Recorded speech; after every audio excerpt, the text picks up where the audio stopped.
नमस्कार मंडळी, कल्याणकर कपिल या आमच्या चॅनलमध्ये मी स्मिता कांबळे तुमचं हार्दिक स्वागत करत आहे.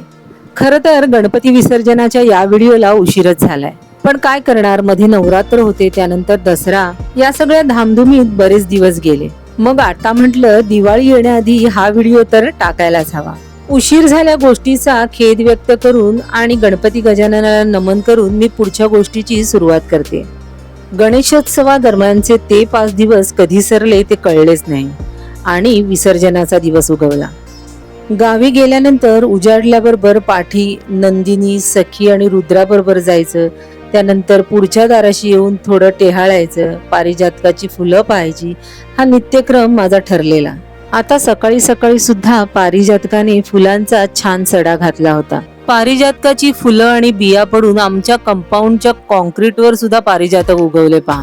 दिसेल बघा आता तुम्हाला. केशरी देठाचा आणि पांढऱ्या शुभ्र पाकळ्यांचा असा हा पारिजातक. खर तर हे झाड कंपाऊंडच्या पलीकडे आहे, म्हणजे दुसऱ्या हद्दीत आहे, तरी सुद्धा त्याचा सडा मात्र आमच्या दारात पडतो. सडाच असतो पारिजातकाचा, पण इथल्या झाडून काढले आत्ताच आईने बहुतेक, त्याच्यामुळे जास्त दिसत नाहीये, पण तरी सुद्धा ही एवढी मिळाली. पारिजातकाच्या झाडाच्या समोर सोनचाफा सुद्धा आहे, परंतु आज सोनचाफ्याला फूल आलेलं नाहीये. तुळशीकडे एकवार पाहिलं आणि पारिजातकाची फुलं उराशी कवटाळून मी देवघरातल्या बाप्पाजवळ गेली.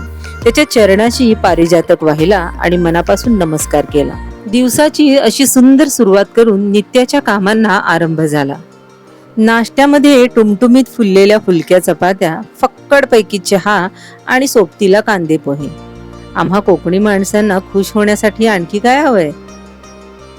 तुम्हाला सांगते, कोकणी माणसाचं राहणीमान इतकं साधे असतं ना, का एरवी जर तुम्ही त्यांच्या नाश्त्यामध्ये पाहाल ना, तर चहा, साखर, पोहे, अगदी आंबोळी, घावणी असे पदार्थ असतात. पण जेव्हा पाहुणे रावणे येतात ना, तेव्हा काहीतरी विशेष असतं, तेव्हा मग काहीतरी कांदे पोहे असं मुंबई स्टाईल नाश्ता होतो. दुपारच्या जेवणात तांदळाच्या उकडीचे मोदक होते आणि मस्तपैकी पंचपक्वान्नाचा थाट होता. अगदी पहिला घास आमच्या गोठ्यातील सखी, नंदिनी आणि रुद्राला दिला आणि मग जेवणावळी उठल्या. कामाच्या घाई गडबडीत दिवस कसा सरला हे कळलेच नाही. बघता बघता बाप्पा निघण्याची वेळ झाली. अतिशय जड अंतःकरणाने आरती होत होती. त्यात उत्साह नव्हता, तर विरहाची वेदना होती. आजूबाजूच्या घरातले बाप्पा निघायला सुरुवात झाली आणि वाद्यांनी ताल धरला. बाप्पाच्या विसर्जनासाठी लहान थोर अशी सारी मंडळी आनंदाने रुजू झाली. गणपती बाप्पा मोरया, पुढच्या वर्षी लवकर या, हा नाद आसमंतात घुमू लागला.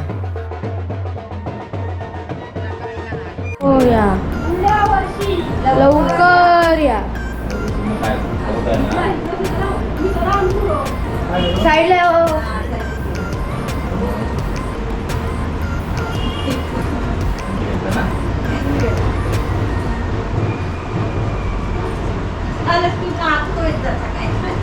गणपती बाप्पा मला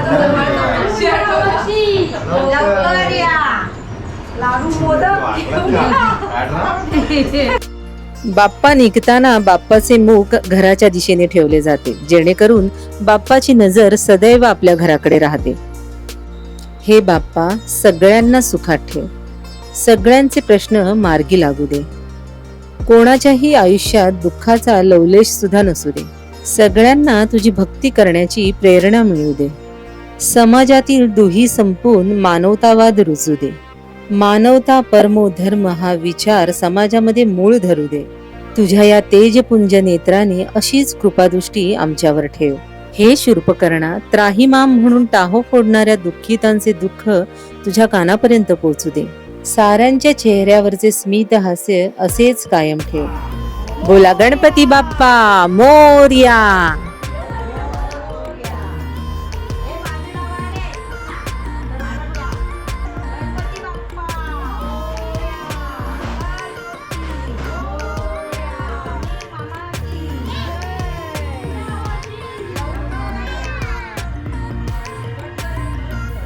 बरं का, गणपती बाप्पा निघताना 3 वेळेस मागे वळून पाहतात आणि मग निघतात.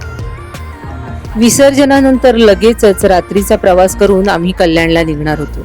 त्यामुळे आळीतल्या इतर गणपती बाप्पांबरोबर न जाता आम्ही गाडीतून विसर्जनासाठी जाण्याचे ठरले. बाप्पा निघाले आणि घर सुने झाले. आम्ही सगळेच विसर्जनासाठी जाणार होतो. आई एकटीच घरी थांबणार होती. एकाच वेळी सारे निघाल्यावर घर कसे खायला उठले असेल तिला. पूर्वी अशीच सेम भूमिका आजीची असायची. आता ती आईवर आली आहे. दिवस किती झपाट्याने पुढे जातात नाही. आतापर्यंत लहान लहान म्हणून बागडणारे आम्ही आमच्या मांडीवर आणखी लहानगी घेऊन बसलो होतो. आता गावातले गणपती रांगेने विसर्जनासाठी जात होते. काय म्हणत असतील बरं ही माणसं? काय एवढी घाई आहे म्हणत असतील मुंबईकरांना. या म्हणत असतील मुंबईकरांना नित्याचीच घाई. पण काय करणार, चाकरमान्यांना वेळेचेही भान ठेवावं लागतं. त्या मानाने ही गावातली निश्चिंत माणसं बरी. खरंच खूप हेवा वाटतो या गावी राहणाऱ्या माणसांचा मला. एक वेगळं समाधान, एक वेगळं स्थैर्य आहे यांच्या जीवनात.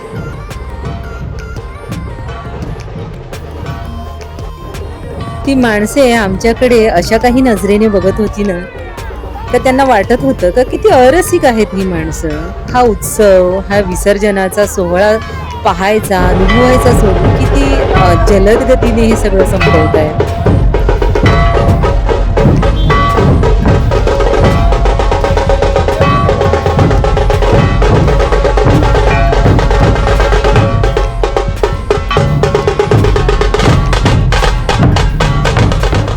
थोड्यातच हलकासा पाऊस सुरू झाला. पावसाचाच मौसम असल्यामुळे सगळेजण तयारीतच होते. प्रत्येकाने आपापल्या जवळील छत्र्या, प्लास्टिक याने गणपतीच्या मूर्त्यांना कव्हर करण्यास सुरुवात केली. पहा ना, काय गमतीचा भाग आहे ना. जो बाप्पा आपल्याला साऱ्या संकटांपासून कव्हर करतो, अशा विश्वाच्या नियंत्रणकर्त्याला आपण कोण बरं कव्हर करणार? आमची गाडी विसर्जनासाठी किनाऱ्यावर आली. माझ्या भावाच्या अर्धांगिनीने बाप्पाचा अर्धा भार उचलला. अरे भार कसला, आशीर्वादच तो. त्या दोघांना पाहून समाजातील स्त्री पुरुष समानता वगैरे या सगळ्या संकल्पना खुजा वाटू लागल्या. आता मात्र निरोपाचा समय अगदी जवळ येऊन ठेपला होता. किनारा दिसू लागला होता. किनाऱ्यासमोरचा पद्मदुर्ग म्हणजे कासा किल्ला हा सगळा सोहळा अतिशय आनंदाने पाहत होता. आकाशात हलके काळे मेघ दाटून आले होते. बाप्पाची समुद्रावरची आरती चालू होती आणि असं म्हणतात तसा काही बदल झाला ना का सारे वातावरण केशरी झाले. एकीकडे दाटून आलेले हे काळे मेघ आणि क्षितिजावर पसरलेली ही लालिमा अतिशय सुरेख संगम होता. अखेरीस वरुणराजाने बाप्पाला निरोपाचे अर्घ्य दिले आणि आपले लाडके बाप्पा निरोपासाठी सज्ज झाले. सगळं कसं शिस्तबद्ध, शांततेत, डीजेचा कोलाहल नाही, सारं काही निवांतपणे. गावचा ना हाच निवांतपणा मला फार भावतो. ऐन पावसाळ्यात विसर्जनाच्या वेळी समुद्राला उधाण आलेले असते. त्यामुळे विसर्जनासाठी तेथील कोळी बांधव पुढाकार घेतात, कारण त्यांना स्विमिंग येत असते आणि समुद्राचा खासा अनुभव असतो त्यांना. त्यामुळे पोलिसांचे आवाहन असते की जे म्हणजे अनुभवी आहेत त्यांच्याकडे मूर्त्या सोपवाव्यात. निरोप घेतो आता आम्हा आज्ञा असावी, आम्हा आज्ञा असावी. चुकले आमचे काही, चुकले आमचे काही, आम्हा क्षमा असावी. आमचे बाप्पा विसर्जनासी गेले, परंतु तीरावरही अजूनही लगबग होती. आरत्या घुमत होत्या. हृदयाला पिळवटून बाप्पाला निरोप दिला जात होता. अत्यंत जड अंतकरणाने पावले माघारी फिरत होती.